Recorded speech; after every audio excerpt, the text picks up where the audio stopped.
Kuule, ma ei saa suga rääkida, ma helistan õhtupoole.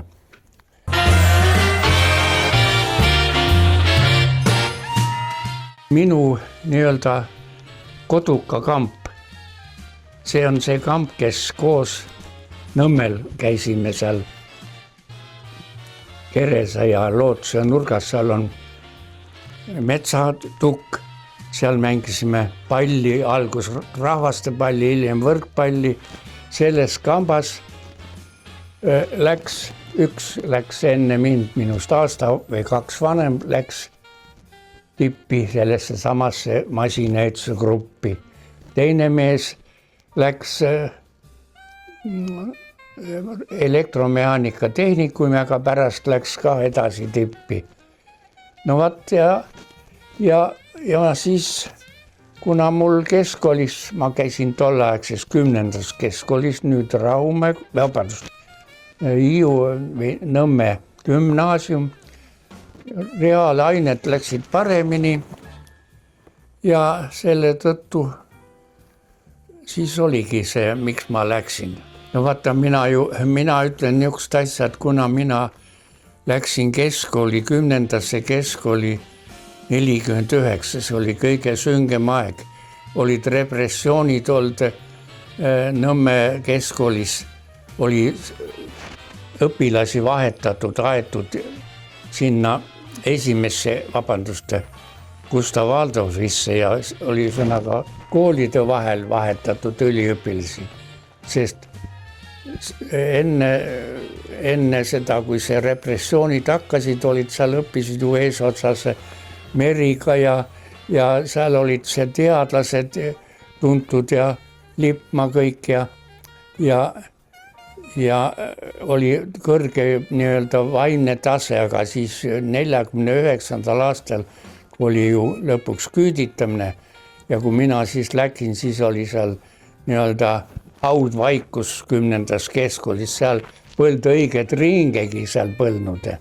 See oli ainukene asi, mis oli helge, oli tantsupeod, mida sai korraldada. Mina olin hea tantsija ja minul meeldis tantsida ja vaat need tantsupeod, see oli ainukene ere mälestus. Need, kes lõpetasime 53. aastal, need läksid peaaegu kõik ülikooli, siis oli millegipärast niisugune asi või mood ja seal tuli siis mingi 6 arsti ja igasugused ametid, ma tean vist ainult ühte, kes läks nii-öelda müüjaks tehnikapoodi. Vaat selle tõttu siis oli, aga miks muidugi üldse edasi tuli minna, kui vähegi võimalik, see on nagu teadagi, et muidu oleks Vene sõjaväkke võetud, eks. See juba ise sundis ennast, aga see üks, kes läks poodi müüjaks, sellel oli see asi, et Vene ajal tema vanemad olid mõlemad juba pensionärid. Ja siis oli, et kui vanemad on pensionärid ja üks laps on ainult, siis ei võeta Vene sõjaväkke. Tema kasutas seda asja ära. Nagu siingi need koolivennad kirjutavad, siin olid teatud eestiaegsed õppejõud, kes siin olid alates Humalast, Arnold Humalast ja lõpetades Soonvaldiga, kes hakkas kohakaasuse alusel ekskavaatori tehases töötama, aga diplomitöö kaitsmine siin on öeldud, kus koha peal ta oli ole ise meeles, ta ei olnud mitte kooliruumides seal Poolsaare otsas, vaid ta oli kuskil mujal, see on siin kuskil kirjas, mul ei ole meeles. No vaat ja räägid oma asja ära, laua taga oli 2 või 3, kes need oli. Kuramus, aga jah, joonestada, ma ei mäleta, kas 8A ühte tuli joonestada. No minul need joonised täitis rohkem selle reduktor, uue ekskavaatori reduktor, see oli väga suur, no ütleme niiviisi, teistpidi niiviisi ja siis sedasi seal sees oli 34 hammasratast. No vot ja minu põhilised joonised olid selle reduktori korpus tööjoonised, sest üks Helgen Pea medaliga lõpetanud, see oli meil seal, kes joonistas selle reduktori välja ja just kõige olulisem, mis seal sees on. No vot ja mina tema üldvaate järgi siis tegin selle korpuse joonised, valujoonised. Ja see oli, minu põhilised joonised olid just see konstruktiivselt need korpuse joonised. No ma ütlesin, et esimene asi oli selle avalikult Hruštšovi ettekandmine. Muidugi ma olin seda Ameerika häälest kuulnud ja see oli esimene, mis siis järgnes sellele samal aastal, ma arvan, või oli see 58. aastal, mäletan, tulin lähetused, nagu nüüd öeldakse, siis öeldi komandeeringul Balti jaama rongiga ja Stalini kuju oli maha võetud, seal oli ju suur Stalini kuju kohe seal. Nii et see meie peale lõpetamist, see toimus sellise poliitilise ja psühholoogilise vabanemise tähe all. No palka said meiesugused insenerid, said muidugi vähem palka kui oskustöölised tööpinkidel. Aga töö kahjuks oli raskesti organiseeritav, kuu alguses ei läinud hästi töö käima, selle tõttu oli viimastel nädalatel või viimastel päevadel oli niisugune tung, mis kole. Ja pidid täitma kuupalani, kui ei täitnud, siis oli pahandused.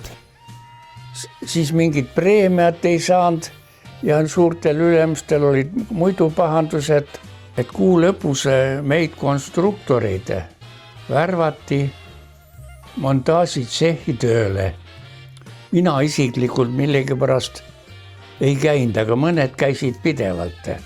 Sellest saadi siis rubla tunnis makstud juurde spetsiaalselt. Konstruktori palk läks edasi. Ja see tormamine oli aastaid. Oli aastad siis, kui mina 66. aastani, siis oli, aga pärast oli ka veel. See oli üks paha asi, aga see oli plaanimajandus selline asi, et ei saanud sellest lahti. See oli mitte ainult ekskavaatoritehases, vaid oli ka mujal. No siis hakkas mul juba siis selle abieluga seoses omad mured ja muidugi kõige suurem mure oligi see, et kuhu siis naine panna. Algus oli mul naine kodus, vanemate kodus kapi taga olime. Ja selle tõttu siis läks paar aastat mööda, siis ma saingi võimaluse ja siis läksin Silikaatbetooni instituuti, kus olid õnneks puha minu tuttavad, kes olid sinna läinud Aadu Indi, mitte Aadu, vaid Johannes Indi kõrgema palka peale. Nii et mul ei olnud seal probleemi ja õnneks tuli siis uus teema, nii nimetatud silikaltsiidi asemel, mis oli Johannes Indi leib, tuli siis selle asemel tuli silikaatbetoon ja mulle pakuti siis täiesti uus teema, selle vahustatud silikaatbetooni lõikamine traatidega Narva plokkideks. Olete kuulnud Narva plokid, niisugused kergplokid.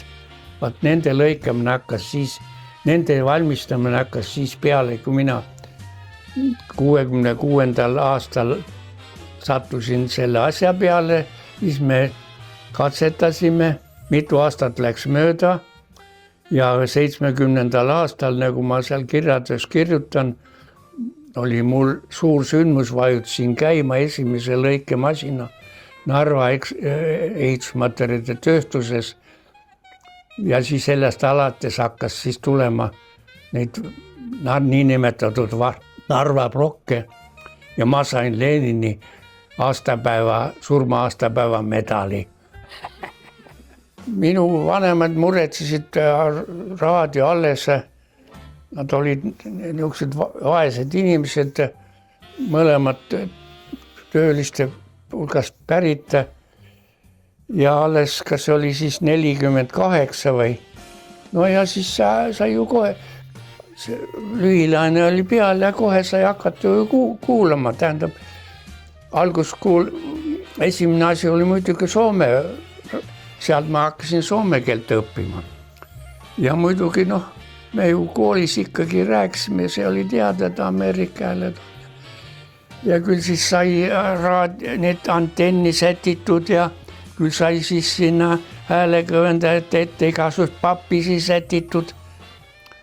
No vaat ja et see oli alaline asi, see Ameerika hääle kuulamine. Kord õnnestus, mõnikord korralt ei õnnestunudki kohe.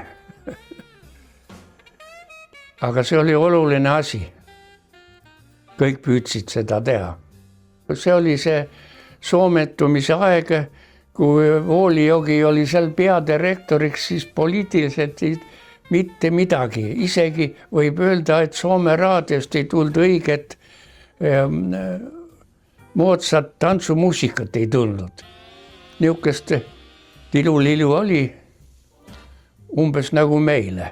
Nendel olid mingid noodid, arvan Eesti ajast, kus sai juba niisugust tantsumuusika asja mängida. No ja siis ilmusid niisugused raamatukesed Eesti niisugused laulud, mis sai Foxtrot ja sedasi. Ja minul muidugi polnud erilist noote vaja, sest enamasti need olid 3 tuuri lood.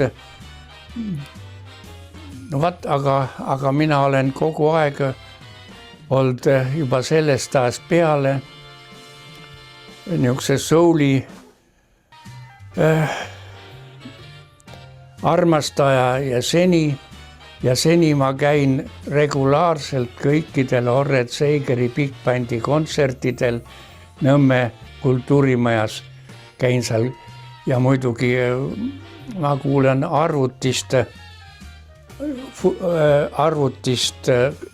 saab ju YouTube'ist kuulata mida tahes, aga ma tihti kuulan sealt siis igasuguseid tolleaegsed 50ndate, 60ndate, eriti neid big bände mul meeldib kuulata, sest mul on palju hääldajad korralikud, sest mu arvuti ei ole head. Aga et hästi niisugune lemmikmuusika peab kvaliteet korralik olema, selleks peavad olema lisakõlarid. Ja see kitarrimänguga kogu aeg need rühma kokkutulekud, ma tegin alati laululehe rühma kokkutulekud 2 korda aastas. Tegin laululehe ja siis laulsime. Aga kui ma sain 80, 11 aastat tagasi, siis oli mul ka laululehed tehtud restoranis. Laulsime, mina saatsin neid, kõik ilusti läks. Ja siis läksin koju, panin pilli ära ja peale selle pole pilli ise katsunud. Kinkisin pilli oma ühele tütre pojale. Sügisel 1953 eksamid tehtud, saan sisse tipi masinaehitajate rühma MM58, kuhu tahtjad oli õnneks võrdselt kohtadega. Poiste seltskonda, seehulgas 7 keskkooli medalisti ja tehnikumi kiitusega lõpetanud kaunistab 2 neidu, kes esimese eksamisessiooni tulemusel küll kujutava geomeetria õppejõu Rüngo Oti poolt läbi kukutatakse, sest tema ütles alati, et naistel ja hiinlastel ongi ruumitaju kehve. Lahkub ka üks maapoiss, kes ei kohane eluga kodust kaugel. Tore on saada stipendiumi 125 rubla kuus, hüüumärk. Peab meenutama, et koolimaeks oli Kopli poolsaare otsas endise tsaariaegse laevatehase kontorihoone, kus asub praegu Mereakadeemia. Kohe septembris abistame Koloosivõhma lähedal 3 nädalat kardulipõllul, rehepeksul, lina ropsimisel, siin on fotod. Saame omavahel tuttavaks ja moodustab kollektiiv. Korraldame külapeo, mida veab grupi Naljamees Jaak. Launame, mängime pilli, lõpuks tants külaneidudega. Elame talumajas, meie eest hoolitseb emalikult ja kokkab endine talu perenaine, nüüdne kolhoosnik. Sama kordub aasta hiljem Kivi-Vigalas. Kuna rühmas on nii-öelda klaverimängija, akordionimees ja mina kitarril, saame koos musitseerida. Kui tuleb hiljem kampa ka koolivenna noorem vend Tiit klarnetil ja saksofonil, võib juba üles astuda mõne asutuse peol või koolis. Saime õhta eest 5 rubla näo peale, kõva raha oli üliõpilasele. Siis üks mälestus kogutipi haaravat, et ühel nädalavahetusel 54. aastal on 100 vähemalt üliõpilast Merimetsa teel, kus toimusid vabariiklikud veohobuste jõudlusvõistlused. Hobune vedas loistit, millele tudengid järjest liivakotte viskasid, kuni suksu jäi seisma ja siis fikseeriti tulemes. Esimesel päeval võistlus venis, teisel päeval jäi hoopis ära, sest korraldajatel polnud enam tudengitele ületundide eest raha maksta. Ainuke kogetud streik nõukaajal. Kõige olulisemad olid prominentsete eestiaegsete professorite üldainete loengud 7. auditooriumis, see on selles suures saalis. Seal peeti ka tantsupidusid. 2 aastat jääb selja taha ja siis öeldakse meile, et nüüd võite kirjutada ankeeti, mida tuli ju tihti tol ajal täita, et teil on nüüd lõpetamata kõrgharidus. Eriala loengud alles algavad üldiselt 3. kursusest. Õppeaasta lõppe tähistame Pirita bussijaama restoranis, foto siin, kus mängivad hiljem väga tuntuks saanud muusikud, kuid seal puuduvad meil tantsupartnerid. Poistmeeste pidu on ka tore. 55. aastal suvel teeme koolivend Tiiduga 3-nädalase jalgrattamatka Narva, Vasknarva, Tartu, Põlva, Võru, Võnnu, Riia, Pärnu, Tallinn. Palju muljeid ja fotosid, mis muudavad paremini kasutatavaks nüüd peale negatiivide digitaliseerimist. Purustatud Narva ja kindlused veel, jõus Kosed, hüdroelektrijaama ehitus, liinilaevaga sõit Vasknarva, siis oli liinilaev Narvast Vasknarva.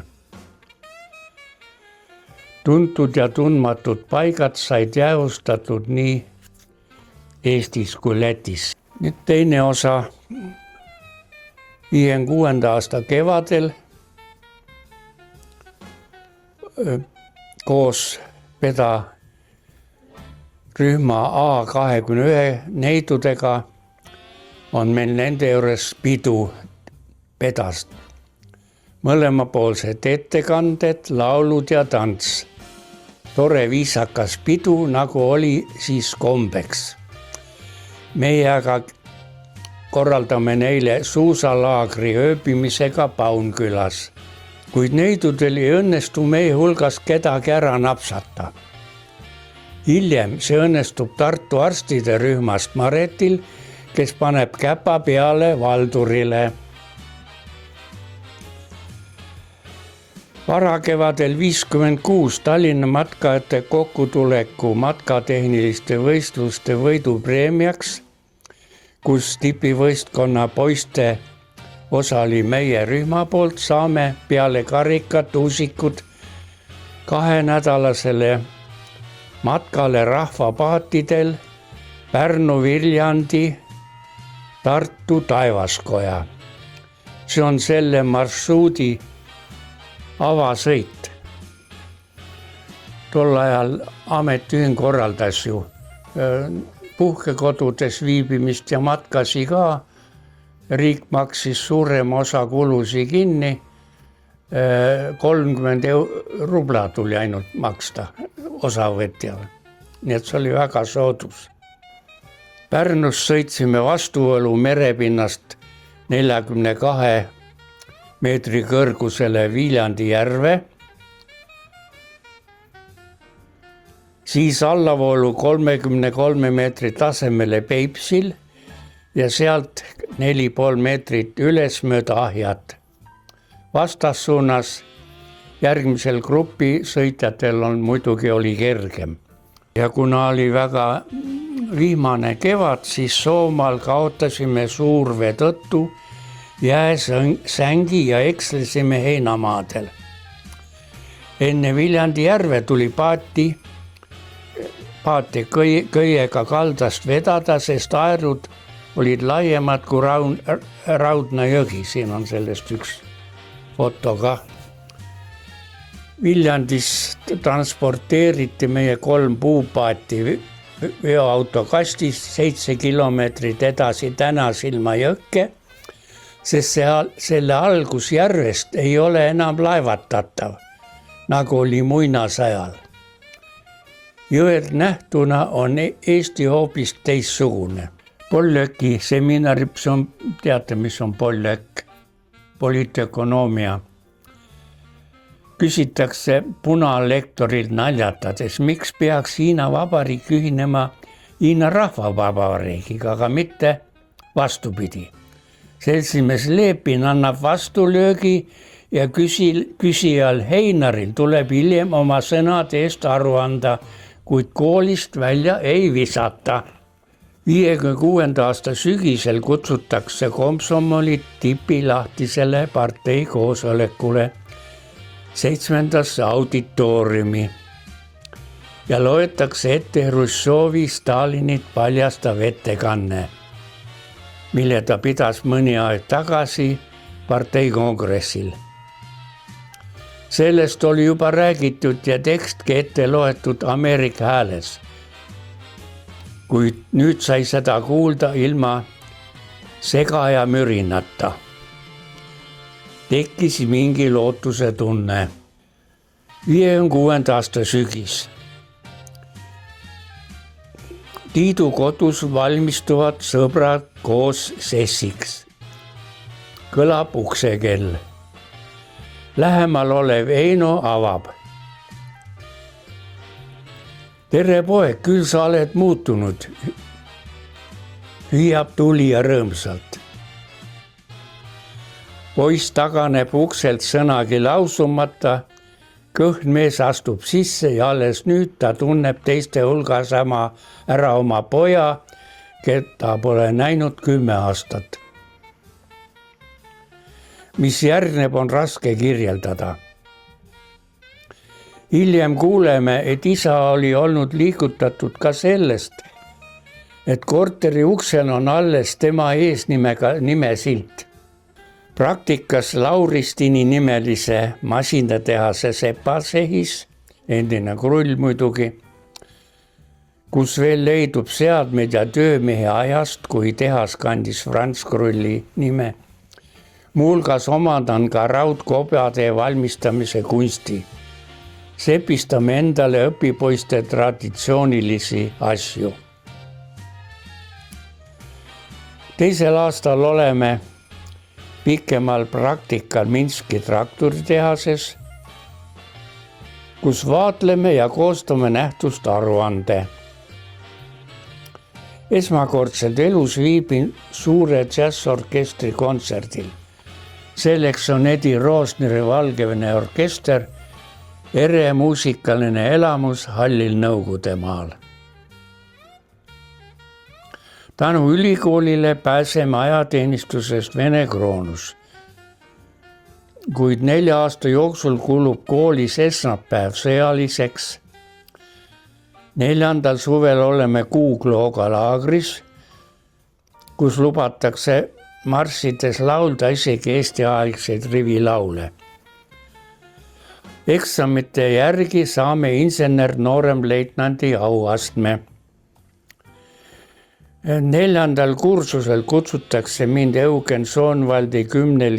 koolivendade gruppi Tallinna ekskavaatoritehase konstrueerimisosakonnas. Hommikul pool päeva tehases, siis koolis loengutel. 5. aasta algul on veel erialaseid loenguid, kui teine poolaasta on täielikult diplomide kirjutamiseks koos hulga joonistega. Lõputöö teemad on tehase uuelt ekskavaatorilt, mille me koos konstrueerisime. Mõni jääb ajahätta ja lõpetab hiljem. Saan indeks hea, mind jäetakse tööle tehases, võin end tituleerida inseneriks, tänapäev ka magistriks. Juulis 58 toimub teine Baltimaade üliõpilaste laulu- ja tantsupidu Gaudeamus Lätis. Esimene päev Riia lauluväljakul. Teine piknikuna Koiva jõeorus. Koos sõpradega oleme kohale saabunud koolivenna Arvo Opel kapitääni, mille ta oli ostnud praktika ajal Korkis. See on nüüd Nižni Novgorod. Turult isa antud 1800 rubla eest. Me pole küll koorilauljad, kuid kanname tekleid, sest sel aasta kevadel tulidki teklid välja. Me kanname tekled, võtame peost osa. Õllevaadid olid niidu peale pandud, kui lase sealt õllevaadist omale vabalt õlut. Elasime telkides seal sama niidu peal. 3 rahvuse noorte hinge kosutab pidu. Järgmisel hommikul lauljad lähevad Parvena jaama. Meie sõitsime muidugi autoga ära, sõitsime mäest üles, kus parajasti lauljad kandsid maestro Juhan Simmi. Sellel oli ilmselt Mäkke minemisega raskusi, teda kanti, aga sellegipoolest lauljad laulsid sinna Mäkke minnes. Vaat selline on siis minu tipi kirja pandud osa.